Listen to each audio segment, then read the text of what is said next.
अगली खबर का रुख कर लेते हैं। अगली खबर भी आपको बता रहे हैं राजधानी भोपाल से ही, जहां कांग्रेस के 3 टिकट अभी भी होल्ड पर है। पटवारी, सिंघार और दिग्विजय के बीच टिकट उलझ गए हैं। मुरैना में 3 नामों पर मंथन चल रहा है। खंडवा से भी अभी जो है फिलहाल मंथन ही है। ग्वालियर में भी 2 नामों पर पेच फंसा है। प्रवीण पाठक और रामसेवक गुजर पर मंथन है। ज्यादा जानकारी ले लेंगे। दुर्गेश लगातार हमारे साथ जुड़े हुए हैं। दुर्गेश, एक और जो हम देखें, मध्य प्रदेश में बीजेपी ने अपने सारे प्रत्याशियों की सूची जारी कर दी है। 29 की 29 सीटों पर जो है प्रत्याशियों के नाम की घोषणा हो गई है। चुनाव की तैयारियां शुरू हो गई है। प्रत्याशी अपने अपने प्रचार प्रसार में जुट चुके हैं। तो वहीं कांग्रेस की 3 सीटें ऐसी है जिसमें पार्टी कहीं ना कहीं असमंजस में नजर आ रही है। क्या वजह है?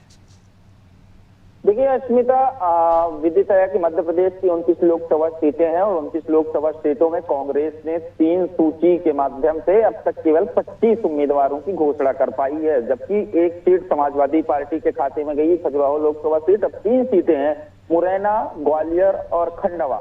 इन 3 सीटों पर कहा यह जा रहा था कि नामों की घोषणा जल्दी हो जाएगी, लेकिन जिस तरीके से टिकट का पेच उलझा हुआ है, वो टिकट क्यों उलझा हुआ है, हम ये कयास लगा रहे थे कि टिकट जल्दी शीघ्र ही घोषित हो जाएंगे, लेकिन जिस प्रकार से गुटबाजी पीसीसी कांग्रेस संगठन की, प्रदेश कांग्रेस संगठन के जिस तरीके से गुटबाजी खुल करके सामने आई है, पीसीसी चीफ जीतू पटवारी, नेता प्रतिपक्ष उमंग सिंघार और वरिष्ठ नेता पूर्व मुख्यमंत्री और राज्यसभा सांसद रहे दिग्विजय सिंह के बीच खुल करके गुटबाजी सामने आई है। आपको बताऊं तो जिस तरीके से खंडवा सीट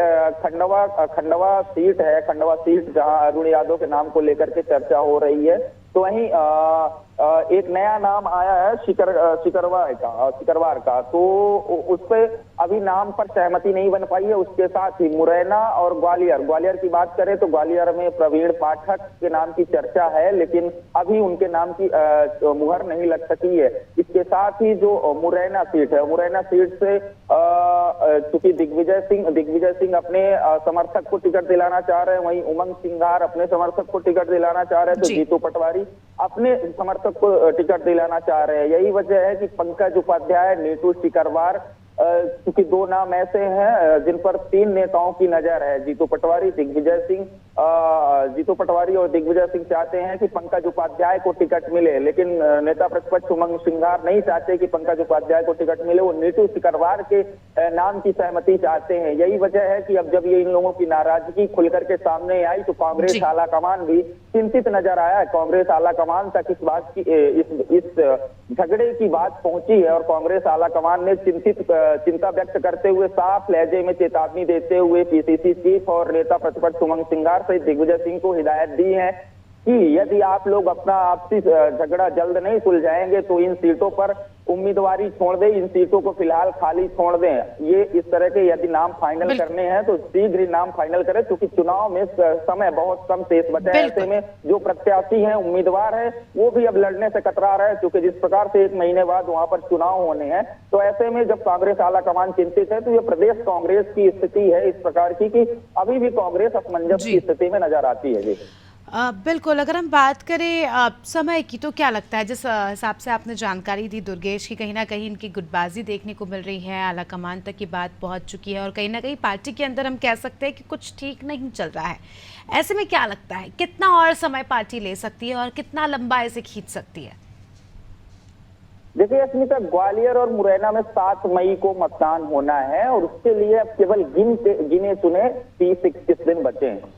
ऐसे में अब जो प्रत्याशी हैं वहां से, जो दावेदार हैं वहां से, हालांकि अभी सहमति नहीं बन पाई है। कहा यह जा रहा था कि सिंगल नामों का पैनल तैयार हो चुका है, लेकिन जिस तरीके से 3 नाम एक सीट पर आ रहे हैं और तीनों दिग्गज जो है प्रदेश कांग्रेस को, जो तीनों दिग्गज हैं, वो अपने अपने तीनों समर्थकों को चुनाव लड़ाने की जिद पर अड़ जाएंगे, तो ऐसा कैसे संभव हो पाएगा। यही वजह है कि कांग्रेस आलाकमान ने अब साफ लहजों में हिदायत दी है, चेतावनी दी है कि जल्दी अपना आपसी मसला सुलझा लें, वही ठीक होगा। अन्यथा सीट जो है मुरैना, ग्वालियर की, खंडवा की, उसमें कांग्रेस आलाकमान ने तो यहाँ तक कह दिया है कि हम चुनाव ही नहीं लड़ाएंगे प्रत्याशियों को। तो कहीं ना कहीं ये मसला हम कह सकते हैं कि बहुत बड़ा है और अभी देखने वाली बात होगी, क्योंकि ये तीनों सीटें अपने आप में भी काफ़ी ज़्यादा महत्वपूर्ण है। तो अब देखने वाली बात होगी कि गुटबाजी से तर होकर किस तरह से सामंजस्य बिठाकर पार्टी यहाँ पर काम करती है, देखने वाली बात होगी आने वाले समय में। बहुत बहुत शुक्रिया आपका दुर्गेश, हमारे साथ जुड़ने के लिए और तमाम जानकारी के लिए। तो देखिए, मध्य प्रदेश की 3 ऐसी सीटें हैं जहां पर कांग्रेस अपने प्रत्याशियों के नाम की घोषणा नहीं कर पाई है और लगातार जिस तरह के अपडेट सामने निकल कर आ रहे हैं, आला कमान की भी यहां पर नाराजगी देखी जा रही है। तो अब ऐसे में देखने वाली बात होगी कि कितना समय और पार्टी लेती है और किस तरह से जो है सामंजस्य यहां पर बिठाया जाता है।